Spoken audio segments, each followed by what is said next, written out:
तो कैसे हो दोस्तों, हम आ गए हैं आपके लिए एक नई कहानी लेकर। तो ये कहानी है हॉस्टल की एक डरावनी रात, जो सुनकर आपको बहुत मजा आएगी। तो ये कहानी हम शुरू करते हैं। मेरा नाम है सागर। यह बात उस समय की है जब मैं BA 1st ईयर में था। उस समय मैं मेरे कॉलेज के पास ही के एक हॉस्टल में रह रहा था। मुझे प्रतिलिपि पर हॉरर कहानियां पढ़ना पसंद था। मैं रोज कोई ना कोई हॉरर स्टोरी पढ़ता ही था, तभी मुझे नींद आती थी। ऐसे एक दिन मैं रात को प्रतिलिपि पर एक शेड्यूल की हॉरर स्टोरी पढ़ रहा था। कहानी पढ़ते पढ़ते मुझे कब नींद आ गई और रात के तकरीबन 2 बजे मेरी नींद खुली। मैंने अपने कमरे की खिड़की खोली और बाहर का नजारा देखने लगा। आज बाहर काफी तेज हवा चल रही थी। आज ही मैं आपको बताना चाहता हूँ कि मेरे हॉस्टल के आसपास काफी पेड़ पौधे हैं। मेरे हॉस्टल के आसपास कम ही लोग रहते थे। हॉस्टल के पीछे की ओर एक घना जंगल था। मेरे रूम की खिड़की जंगल की ओर थी। मैं अपने पलंग पर लेट गया और सोने की कोशिश कर लगा, पर मुझे नींद ही नहीं आ रही थी। थोड़ी देर बाद मेरी आंख लग गई। मेरी नींद एक खटखट की आवाज से खुली। उस समय मैं अपनी खिड़की पर पर्दा लगाना भूल गया था। बाहर एक हाथ दिख रहा था जो लगातार मेरी खिड़की पर शीशे पर नॉक कर रहा था। यह देखकर तो मेरी हालत ही खराब हो गई थी, क्योंकि मेरा रूम 3रे फ्लोर पर था। मैंने देखा कि बाहर जो कोई भी था अब तो तेजी से खिड़की खटखटा रहा था। धीरे धीरे वो 2 हाथों से खिड़की को खटखटा रहा था। धीरे धीरे वो मेरे सामने आने लगा। मेरी तो डर से हालत ही खराब हो गई थी। मेरे मुंह से न तो आवाज निकल रही थी और न ही मैं हिल पा रहा था। मैंने देखा कि एक जोरीदार चेहरे वाली औरत मेरी खिड़की के कांच से चिपकी है और लगातार मुझे ही देख रही है। वो औरत मेरी खिड़की को खोलना चाहती थी, पर खिड़की अंदर से बंद थी।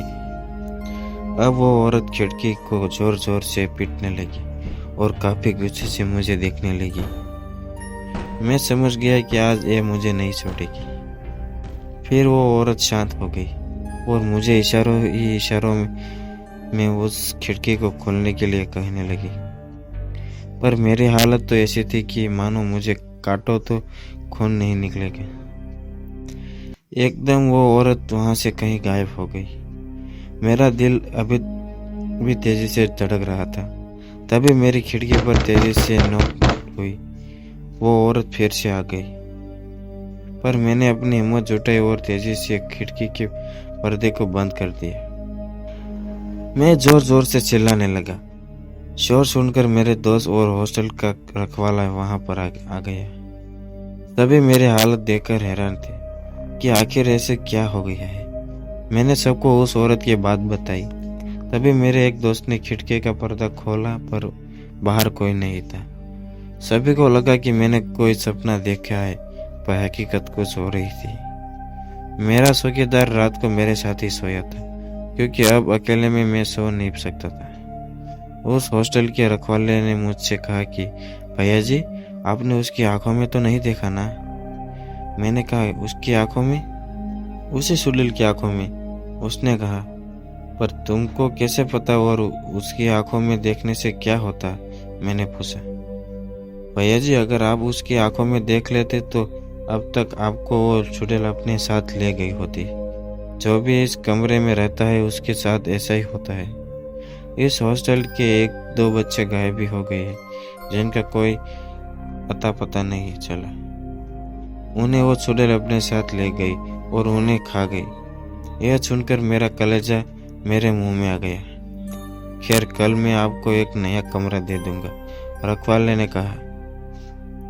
अगले दिन मैंने अपना हॉस्टल ही बदल दिया। अब मैं एक ऐसे इलाके में रहता हूँ जहाँ पर आसपास कोई जंगल नहीं है। सो आई होप गाइस आपको एक हॉरर स्टोरी अच्छी लगी हो।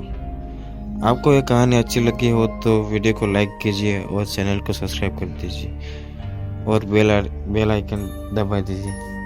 हम आपको मिलते हैं एक नई कहानी के साथ। धन्यवाद।